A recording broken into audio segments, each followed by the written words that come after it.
This podcast is brought to you by Infinite Resources, a local staffing agency connecting diverse job candidates in central Iowa companies.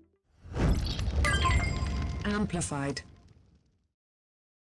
Thank you for joining me today. Oh, thank you. Bill Raine Yes. is our guest. That's correct. On this Yeah. new CEO chat, CEO conversation. CEO chat. CEO and CEO. That's what we're calling it. We label our seasons. We're on season That's right. 6. Oh, that's Yes, fantastic. sir. It just Congratulations. makes it more official. Yeah. No, that's great. We a lot of good seasons under your belt now. Yeah. You're well seasoned.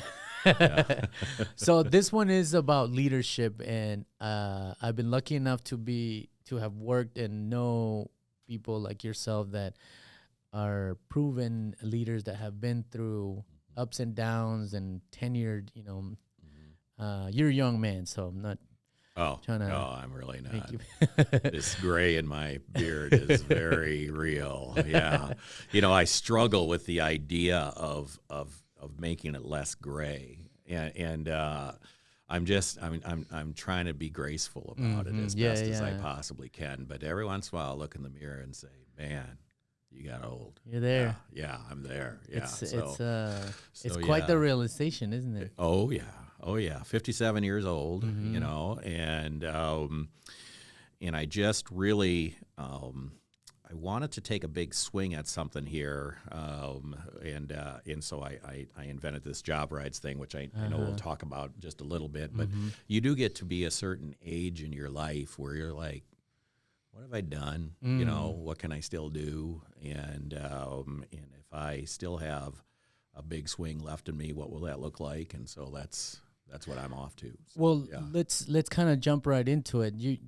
We were just talking about big decision making. Yeah. And how it's not always the one you want to make, but it's the one that you almost like have to make. Right.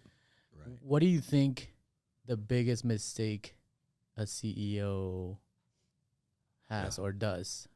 Yeah, I think one of the biggest mistakes that somebody can do is paralysis through analysis, where they just kind of linger on a decision. They just go through it. They get advice. They kind of, this and that. Let me talk to you about this. Let me talk to you about this. And then you've kind of gotten the advice, but it's still not the answer you were looking for or hoped that it would be. And so you keep analyzing the problem over and over again instead of making the decision. Sometimes decisions can be unpleasant.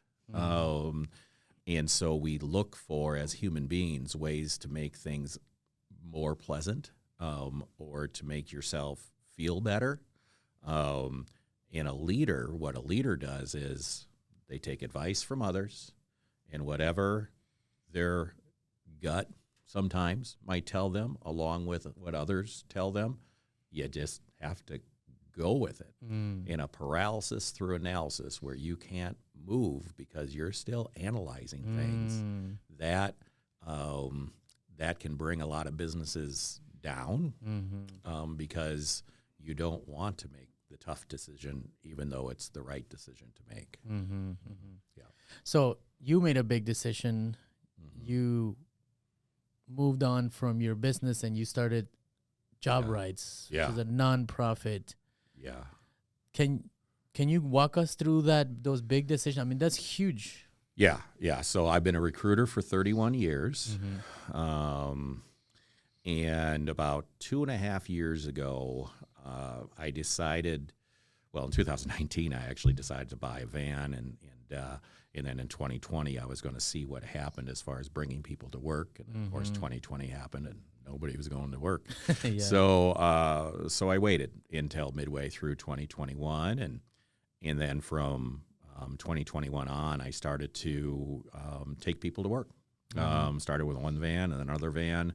Then about the third van or so, I'm like, this would work out really well as a not-for-profit organization, because if I made it a for-profit business, I would have to charge people more money, basically. And the people that need a ride to work wouldn't be able to afford it, and the people that could afford it don't need a ride to work.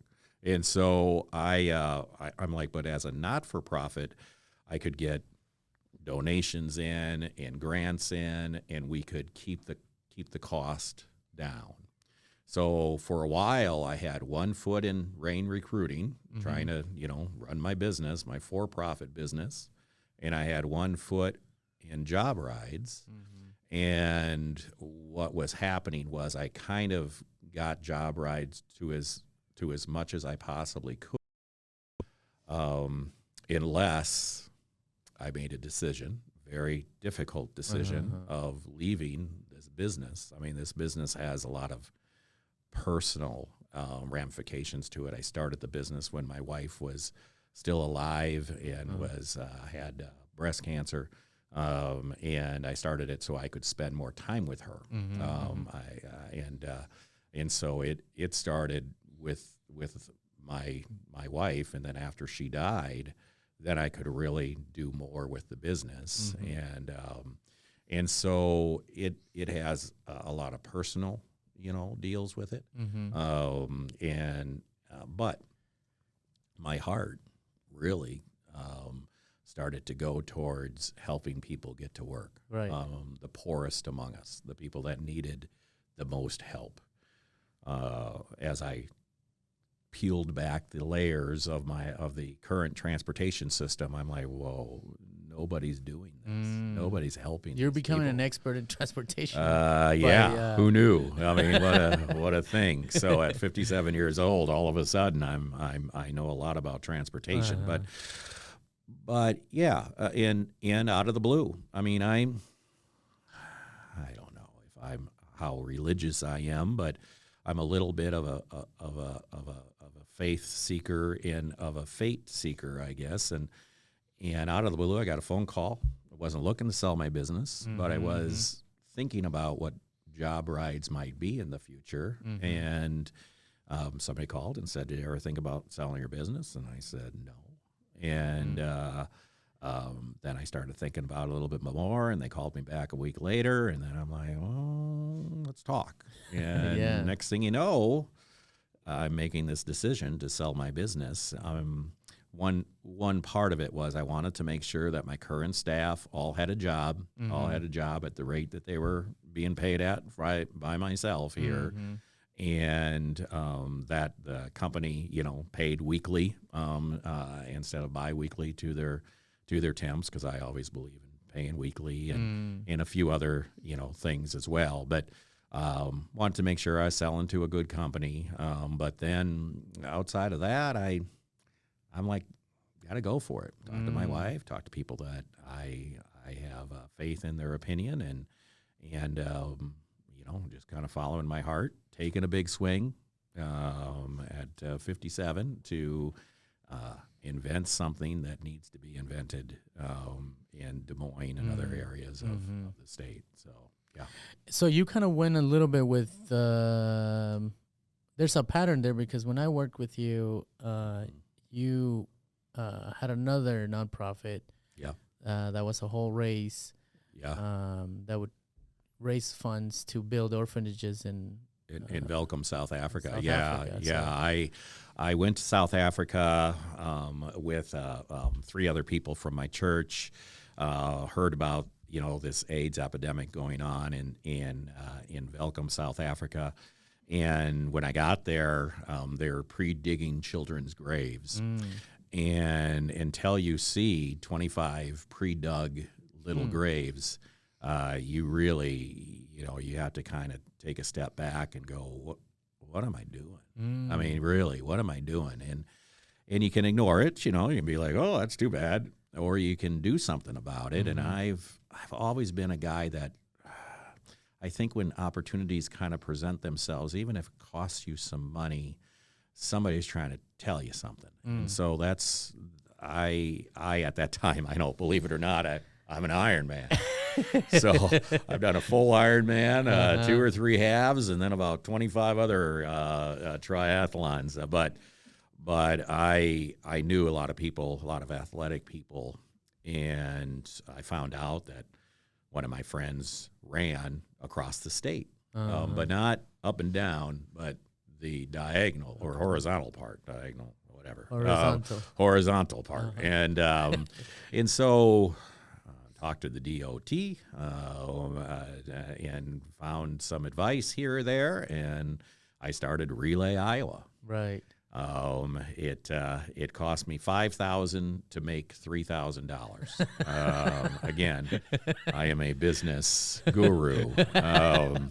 And then the next year we it cost $5,000, and I think we did. We made about another $5,000, and then after that we started making more money, and it's about a 12-to-1 to 15-to-1 ratio from the dollar to Velcom. So when I left in 10 years, after 10 years of doing it, I gave it to the orphanage. Then some friends of ours, good friends, took it over, and it's still going. Yeah. Still raising money. When I left, we had raised about $370,000, I think. That equates to about $1.5 million in Velcom money. We changed lives of people that we'll never see, and it feels good. Does this feel like, from my perspective, feels like it was a natural kind of decision? I mean, you went a little bit with like your gut, right, or your natural instinct of like wanting to help others. Right. Would you advise leaders and CEOs to, how much is the gut feeling? How much do you kind of pay attention to, like? Well, your guts can get the you universe. Your gut can get you trouble too. Okay. I mean, it could just be something you ate. I mean, so you wanna make sure that, hey, I've got this idea. Like the other day, I woke up at 3 a.m. and I had an idea. Okay. And so I wrote down the idea, and I kind of, hey, this and that, and I'd be real excited about it. Okay. But then what I have learned over time is take a break and tell others about your idea. Okay. And then see about the feasibility of it. And just really, you always want people's who advice you trust. Because you can. I mean, oh, my gut's telling me to do this. But you got to be surrounded by other people. Because if you're just following your own instincts, that without any advice, and then after you get the advice and you still want to go for it, even if there's risk involved, then do it. Nothing worth accomplishing has zero risk. Right. I mean, it's just risk is part of it. I'm over 200,000. I mean, of my own money and this job rights thing. I've been propping it up for a little while now. Yeah. Billy Raine's not a millionaire, so it hurts. But the good it does far outweirs that hurt.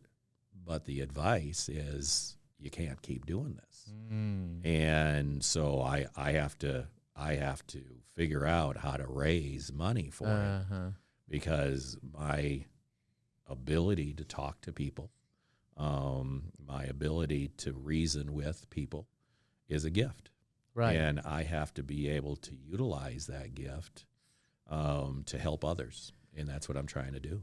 So once you're in it, you have to be willing to take that load and say, okay, this depends on me getting. It's one of the things. I mean, that's what I believe in. I mean, some people don't. Some people are great leaders and they don't believe any of that. I always tell people there's 2 ways you can start a not-for-profit. And I've started it wrong both times. There's one way that you can say, I have an idea, and I need you to give me money. And if I get enough money, I will implement this idea. Right. That's the smart people do it that way. The other people say, I have an idea. I'm going to put money behind it. I have to put money behind it and prove that my idea will work. I've proven my idea has worked and will work and does work. But now I have to convince others, 2.5 years into it, that it's worth giving money towards to help your fellow human beings work and get to work. And so that's, that's what I've done. I don't pay myself anything. I'm a volunteer. I don't need to pay myself this year for any of it, but I do need to raise money for it. Right. And that's, hopefully I can do that. But see, it seems like any project that you start, it eventually, however slow it takes, it eventually does work, right? Like, eventually you make it into a successful thing. So there's eventually, yes. so there's persuasiveness, right? There's got to be some. How much does a understand? leader have to be persuasive? Where's the power of? Well, all leaders are salespeople, Right. At the core. I mean, you leaders are selling people on ideas or selling them on success and what success can look for and look like. We're sales leadership is sales sometimes. I mean, great leaders. Winston Churchill, for instance, he had to sell the idea to England to not give up. I mean, while they're being bombed into oblivion. That's sales. I mean, that is, hey, it might be easier to give up, but you don't want to know what it looks like if you do. And so let's not give up. Let's never give up. We will fight until the last man. That sort of leadership at its core is an idea that you have to sell to people, and that's what a lot of leadership is. You have to be the kind of individual that people trust, and whether it's a popular idea or not a popular idea, you have to be the kind of person that can deliver it, and understand that there's consequences for either the popularity or the unpopularity.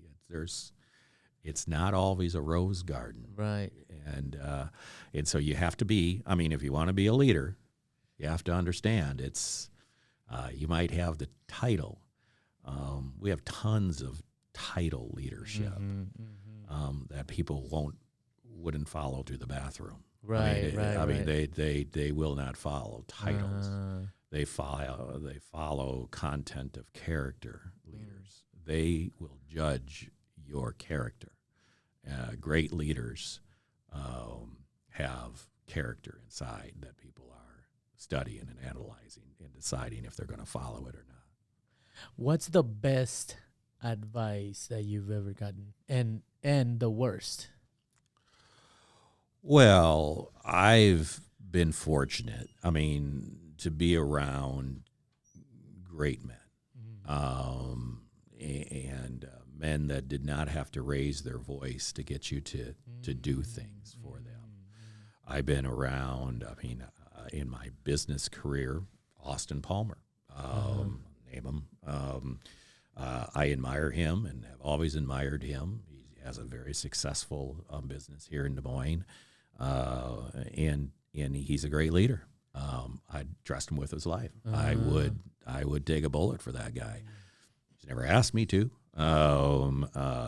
but his honesty and integrity, his way about him as far as selling ideas and his guts to break away from a very nice job to start over again takes nerve and takes guts, and I respect that, and I respect him. Had a great football coach. A lot of people say my coach was a great leader, or my coach was not a great leader. I mean, when you are assigned and to be in front of people, that's a tough assignment, and you're going to be judged harshly one way or another. And so I was fortunate that I had a coach that never had to raise his voice, never cussed,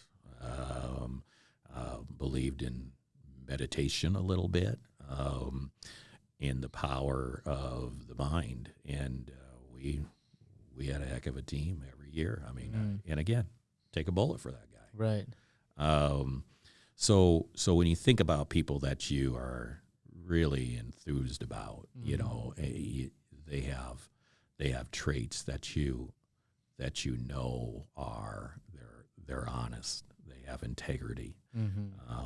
They don't need to raise their voice to get you to listen.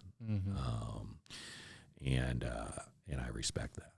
So what's something that you took? So that when you said your coach, it reminded me to my wrestling coach, Coach Fox. Yeah. And he treated me, you know, at 15 years old with the value of, you know, I felt like a human in front of him. He didn't look down on me. Yep.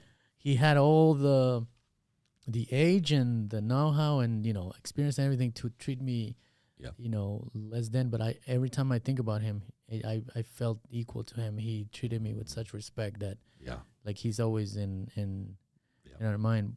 People look in the eye. You don't have to worry that you tell them something, they're going to tell it to somebody else. You know, they're trustworthy, and they're not. If you do something stupid, they're going to tell you did something stupid, but not in a way that's going to make you feel stupid, I guess. And so, but there's leaders in every situation. I mean, I don't know anything about chess, for instance. So I would not be a leader in chess matches or anything like that. But there are leaders, you know, that they're just naturally they're talented at what they do. That's part of a leadership, and they are somebody that might bring you along and teach you, you know, and understand that they're trying to have a positive effect on you. You know, then there's military leaders, you know, command and control. There are people that, you know, I am going to command you to do this because it's going to be something you don't want to do. I mean, sometimes in the military. Now, they are respected, but they're not, a lot of them aren't touchy-feely, you know, or anything because they have a difficult job of sending you to something that you might die at.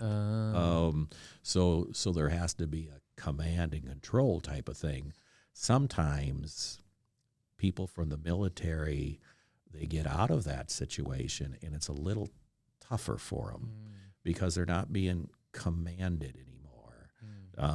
They're being a little bit more asked, and their decision making has to change with that in corporate America, if you will, and sometimes that's a difficult change. So yeah. What's the bad advice that you've gotten? Any advice that's just money driven, just okay. There's nothing else behind it but how to make more money. Right. Just turn and burn. You know, hey, just hire them, and if they last for 30 days, great. And if they don't, well, no big deal. Get somebody else in. Just burn through people. Sometimes you can make money doing that, but I couldn't do it. I mean, I'm not that guy. I'm more of a relationship guy, and I'd rather have a long-term person and not make as much money. Hence why I'm always broke. No, but that's what I would rather go with than the turn and burn. You know? So I remember when you first, you know, promoted me to my first kind of manager role. Yeah. And I think like 6 months in, I don't know if you remember, but I was like, I don't think I'm your guy. Do you remember? I don't know. Man. Yeah. So I remember sitting there because I was struggling, you know, because not everybody can be a leader. Yeah. That's a known fact, right? Like Yeah. not everybody's meant to be a leader. Right. So when you have a young leader, what advice would you give somebody that you know has potential to leadership? Yeah. Any like 3 pointers that Patience. Okay. Be good to yourself a little bit. Understand that what you're doing is a difficult job, and people won't just follow you because you're their manager. You have to be calm. Decisions don't need to be made immediately. Nobody's going to die, and it's if you put a person out or don't put them out within that hour or whatever. So just understand we're not splitting the atom in most jobs. We're just trying to get an activity done. When a leader, especially a young leader, feels disrespected, one of the first reactions they have is anger. And how dare you? Young leaders need to understand that that is not the reaction that you should have. It's natural reaction, but good leaders, they take a step back, they take a breath. They might go back to it the next day. The person that is aggravating them, they might send them home for that day or that hour or that whatever, just so that the situation can be approached differently the next day. It's amazing what a good night's sleep will do. Right. Sleep on it. And then come back. And then if the answer is I have to be tougher, or I don't have to be tougher, or I have to, your answer will come to you. But the worst decisions I've ever made were ones that I made immediately. Think about things. And again, it's different, fight or flight. It's different if it's some sort of total emergency and you just are like, I don't have any time. But most 95% of all the decisions you will make in your life are decisions that a nice night's sleep will help you make the right one. Yeah. So do you have any like horror stories from a supposed leader or supposed person that had a position of leadership that you saw them and you're like, that was such a bad decision and this is what happened? And is there like any success story that you're like, man, I saw this person do this and Yeah, there's a natural tendency that if somebody's a top producer in sales, if somebody's a really good salesperson, sometimes people will say they're a really good salesperson. They're going to teach others how to sell. They're going to have what it takes to be a sales manager and a sales leader. Some of the worst sales leaders have been some of the best sales people. Because sometimes greed is good. Some salespeople tend to be, that's mine. And it is extremely difficult to teach them, no, this is the team. You're getting paid on what the team does, not just your own individual. And that lesson can be a very expensive one for companies. Okay. Your best salesperson sometimes should just be your best salesperson, because they might lack some of the empathy that it takes to be a good leader, some of the organizational skills that it takes to be a good leader, and just some of the, let me take you alongside and show you how I got to where I am today. Not saying there hasn't been good salespeople that were top at their game and then they became good sales leaders, but I have had some of the worst managers in my life that were very good sales people or good at one thing. Just let them be good at one thing. Right. Don't. Some companies almost make it a requirement. hey, this, and this. If you become the sales manager, you're going to be paid on the team. If you don't, I'm going to lower your percentage because you're making too much money the way it is individually or stuff. It de-emphasizes the sales and the sales leadership. So many of these owners are like, what did I do? Right. I'm making less than what I was when this person was just. I've seen it in the manufacturing industrial world where, they have an excellent employee, everything, ethics, they've been doing the job for 10 years. Yeah. And like George is great. He knows the jobs, all of the jobs. He's trained people. He's great attendant, everything, like rock star. Let's promote him. Right. And then he becomes a bad leader. He becomes the worst. They don't have the emotional intelligence to handle situations. So maybe not everybody needs to be promoted. Right. Exactly. If they're really good at let something, them just be good at that. Let them be good at it, and not everybody's cut out and I say cut out, that is the wrong, it's just another business attribute, it's no more valuable or less valuable sometimes than the person that's just really good at sales, or really good at this. If they've expressed an interest in leadership, give them a little bit of it and see how they do with it.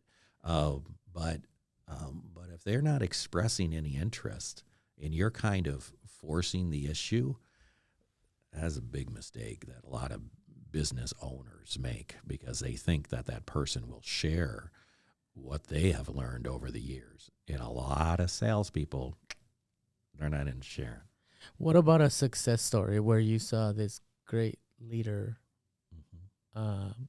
take some action or take decision making that just kind of left an impression in you?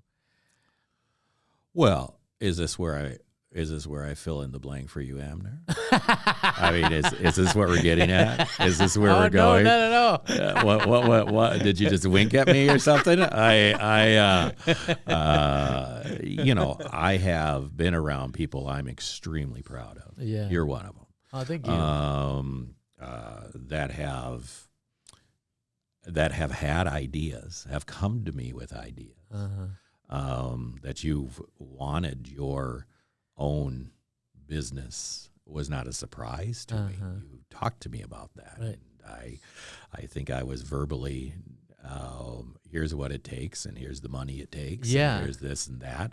But I'll support you. Yeah, you took me serious. You didn't laugh in my face, which at that time. Yeah, because you're, in your idea of, I remember, I mean, we talked about the idea of kind of specializing in being good with different groups and everything. And you've done a marvelous job of that, and I'm very proud of you with that. Thank you. And you've grown as a person, and every year you've grown. And I've appreciated that.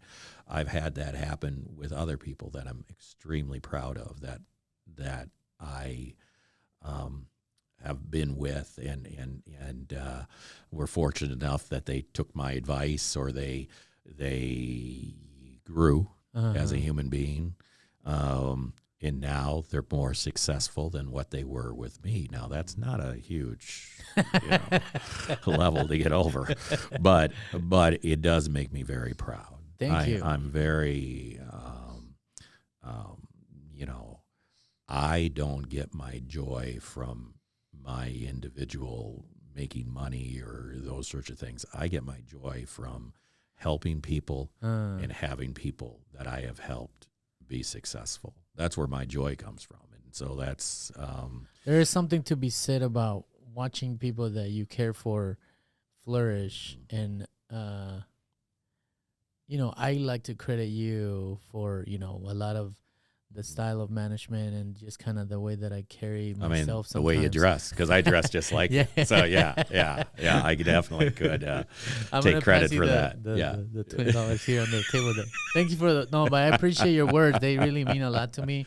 Yeah. I name you a lot as a mentor. I always say, if I can call Bill and give them a specific situation, like what would you do? Yeah. So I appreciate you being available to me.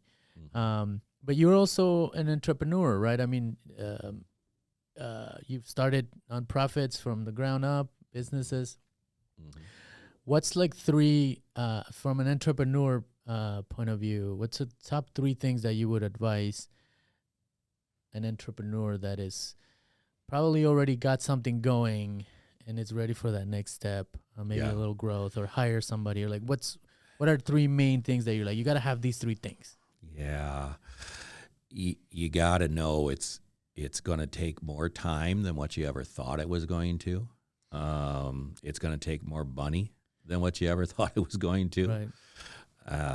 And it's going to test your patience and your belief in yourself to accomplish something that you're trying to accomplish. Your biggest competitor sometimes is yourself and your own self-doubt. I deal with self-doubt all the time.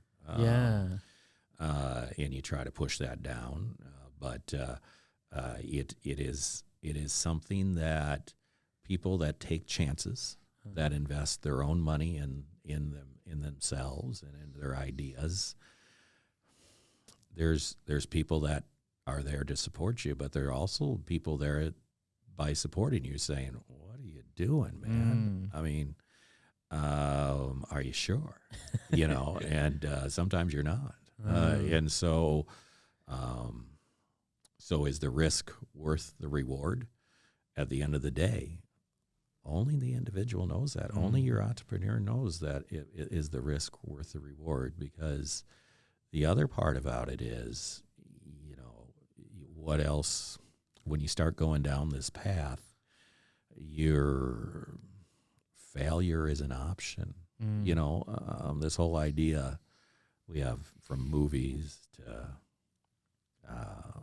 just modern day, belief systems that failure is not an option. Yeah. Second place is just the first loser, and I gotta tell you, it is an option. I mean, it is. And if it's not, then you're not, I mean, there's sayings for this, but you're just not taking enough risk if it's not. This whole drive thing that we're doing, the whole job rides thing, there's risk to it. I mean, we started the wheels rolling 2.5 years ago, and they haven't stopped rolling. Right. Those wheels take gasoline. Those wheels take repairs. Those wheels get destroyed at intersections, and you have to figure out how I'm going to buy more wheels. And if I don't buy more wheels, 15 people are going to lose their job. Yeah. And so there's risk to it. And the reward is just a fellow human being saying, "Thank you, man. Without you, I wouldn't have a job. I really appreciate it. Without you, my family is grateful. I'm able to pay my child support that's been hanging over my head for a while. There's stories about humans that we're given rides to. Yeah. But, and the reward is those fantastic things. There's no financial reward to this. My wife can tell you that.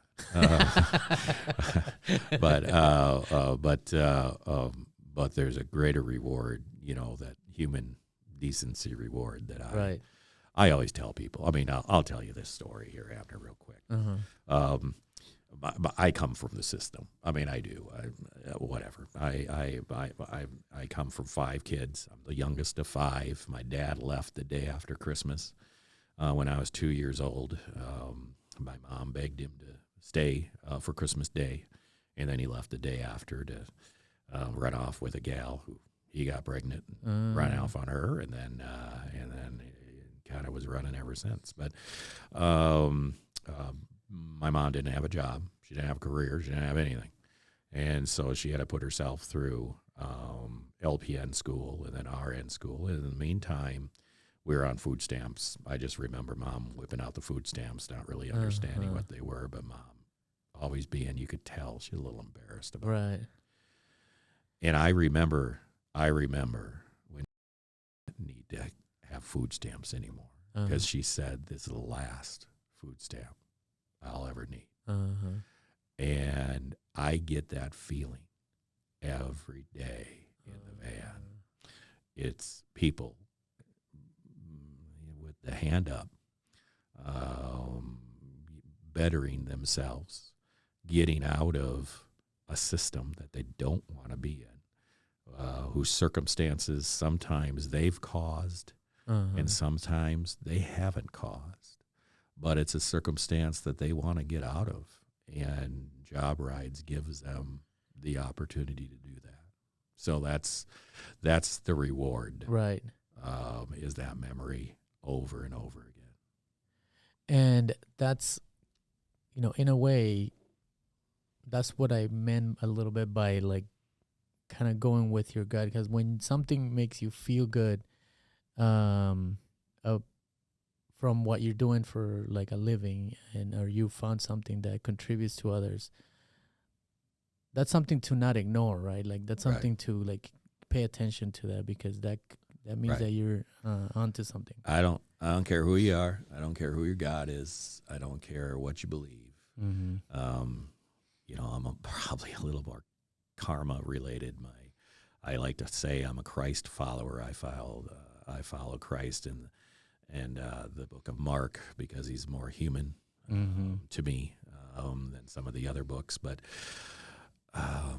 whoever you follow, whatever your belief system is, the universe might be trying to tell you something, and you risk ignoring that, at your own peril. And I believe that. I mean, I just do.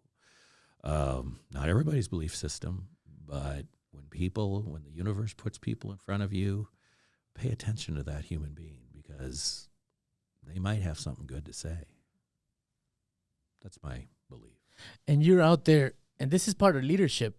You're out there knocking on doors saying, I need to raise some money for this company. By the way, it's coming. My knock on your door. Yes. I mean, but it that's part of it. And I think it's like the humbleness to say, it's on me to make this happen. Right. Whether I've been a business owner or ran teams or built other businesses or, have all this tenure, you still have to be the one. Yeah. This knocking at the doors. CEO woke up at 5:15 this morning, got in my truck and picked up 3 people, 3 different places, and took all 3 to work. We pick up people at different hotels that are homeless. We pick up people all over the place.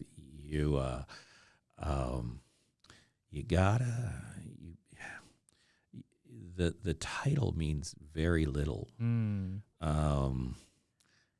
It's what you do.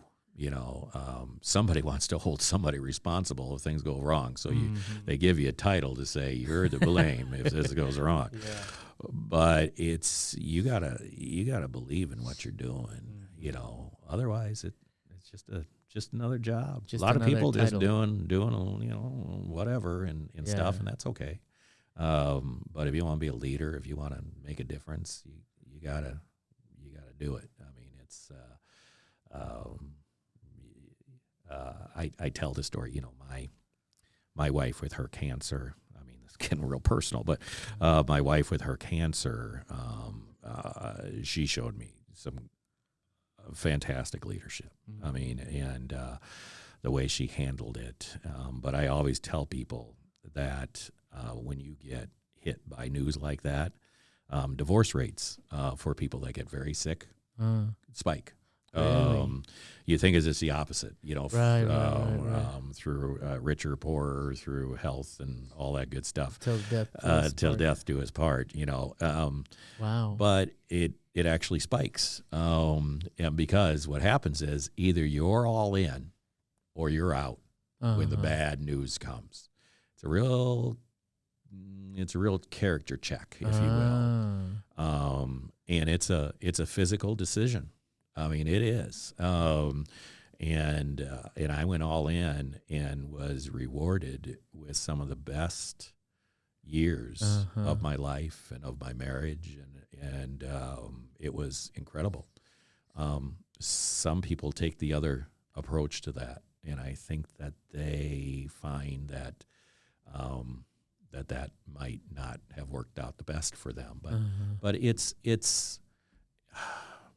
decisions. We make them every day. Right. Some are more valuable and more meaningful than others. But anyway, yeah, either you're all in or you're out, is what I tell for leadership as well. And you got to be willing to do the littlest tasks and the smallest of things. Oh, yeah. Because you got the title. I mean, some of the best leaders make the coffee in the morning. I mean, it's just some people, I got the title, so you're working for me. And sure, people work for you. Most of them have pretty high turnover. Right. And most of them are not people that you take a bullet for or anything. Might key their car. But the people that you take bullets for are the people that are making the coffee. Right. I mean, in my opinion. So, yeah. Well, we're going to leave it at that, Bill. Yeah. And if anybody needs to get a hold of Bill Raine with Job Rides. Yeah, jobrides.org. Bill at jobrides.org. Bill at jobrides.org. Yeah. Or just message us, and then we'll connect you with Bill. You bet. And yeah, I'm sure Job Rights is going to, I mean, you're getting some good response as well. So the need is, I mean, you have this product where the need is astronomical. I mean, I have a laundry list of people that need rides. That's not the issue. The issue is that